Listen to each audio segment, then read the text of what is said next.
Hi, and welcome to another episode of Hot Takes with me, the Silver Fox. Wonderful little story here. I think the irony of this and what it sort of entails should please you no end. And we're talking about a particular little quango, a part of the Scottish government, called Scottish Enterprise. And it's there and it's responsible for economic growth within the Scottish economy and pushing expansion and things like that.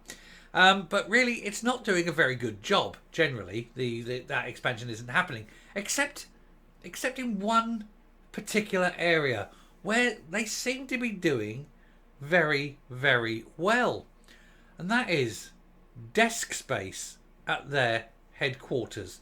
They have this very expensive building right in the heart of Glasgow. This big building.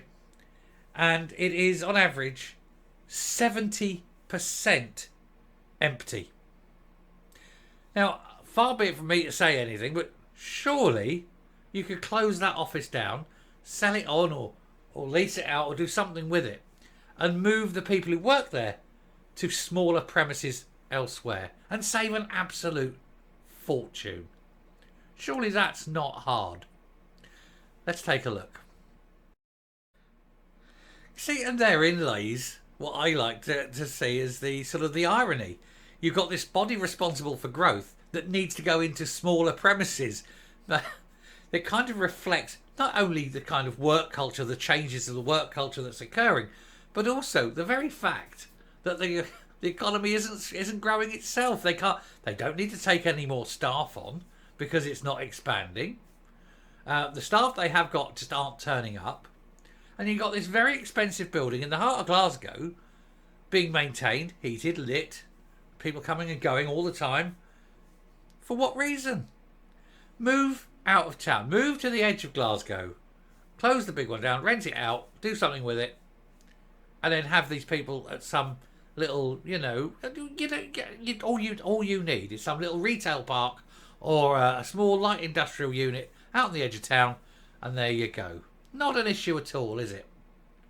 Now, the people in the office will go, oh, well, we don't like it, blah, blah, blah, transport, etc. Well, you've all got to say, well, if all your colleagues were coming into the office, or if you're all coming in 5 days a week, would keep it open.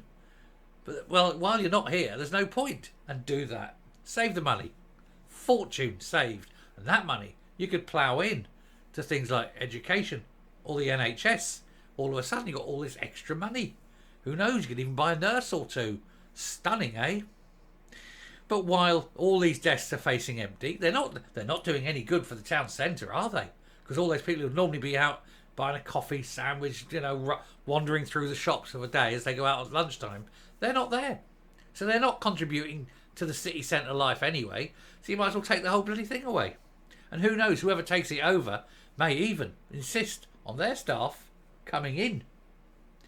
Anyway, the headquarters for Scotland's economic growth quango is nearly 70% empty. So the only growth is emptiness. It's a growing empty shell of a building. Scottish Enterprise is facing questions over the high number of empty desks.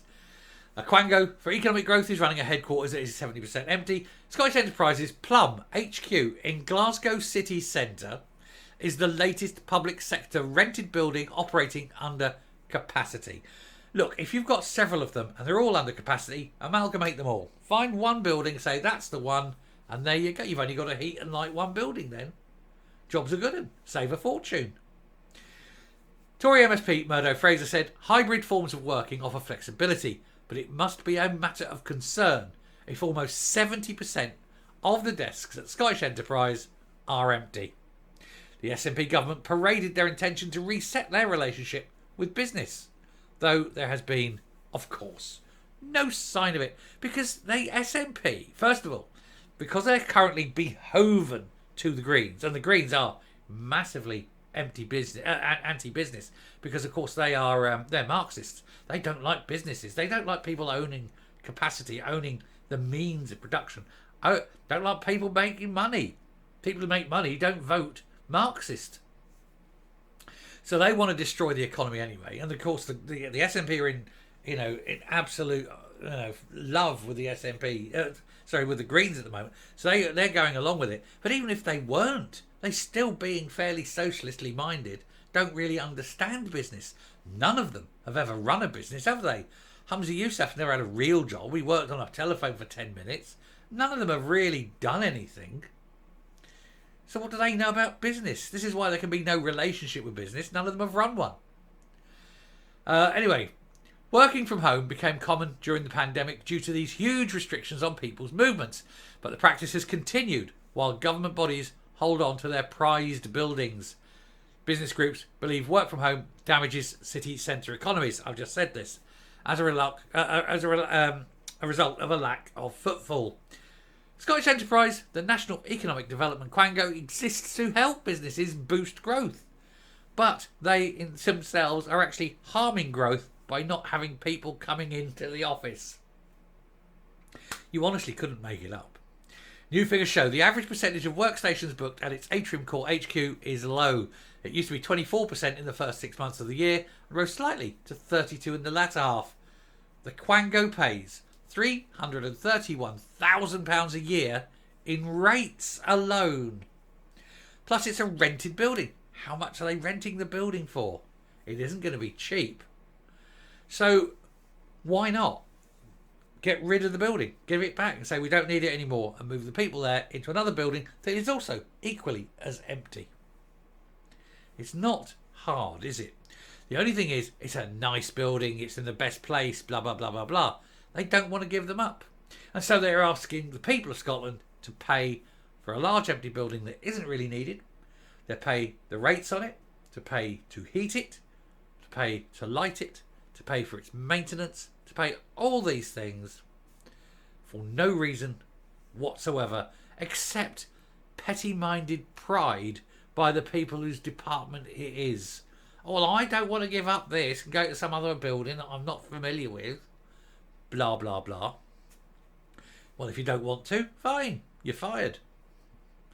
Anyway, the Freedom of Information release is stated, beyond their own office locations, our approach is to engage with customers and partners wherever that allows them to do their best work. That might be engaging with businesses, investors and stakeholders at their premises offices, or in one of our meeting spaces, or remotely over MS Teams. Everything should be MS Teams. Everything should be a Zoom call. There's no reason to be there in person anymore, unless you have to be. I personally think work should occur in an office. It gives you an engendered work spirit. It means office relationships build and strengthen. You get that free flow of ideas. It sparks initiative. Offices are good for this. Anyway, they continued, post-pandemic, recognising the changing nature of how we deliver our purpose, we rationalised our property footprint, and they closed 4 sites and consolidated operation into key hubs in Glasgow, Edinburgh, Dundee and Aberdeen, and worked closely with partners, blah, blah, blah, blah, blah, blah, blah. If that's the case, why is that 70% empty? It's a joke. Scottish Enterprise spokesperson said, we've taken steps to reduce our footprint where we are contractually able to do. So, okay, then wait till the end of this contract period for the rent on this property and then abandon it and go and move in with someone else. It's not hard, is it? It really isn't. Meanwhile, probably £1 million a year on this one building is the cost, isn't it? So we take in the rates, the rent, the heating bill, the lighting bill, all that stuff. It's probably £1 million a year. And that's before you're paying the people who aren't there. It's a waste. Money spent better elsewhere. But the irony, the organisation set up to grow the economy couldn't make it up. Coming up. Makes you wonder who's actually making the decisions in Scotland, doesn't you? I mean, certainly if I was the finance minister, I would have pulled all these. I'd have say, right, let's change this. Bum bum bum bum bum. There's a building. We use that one. Amalgamate, and then just sod the others off. Save a fortune. Use that money for where it's needed. Health and education, social care. Not paying all this crap out for stuff that isn't needed.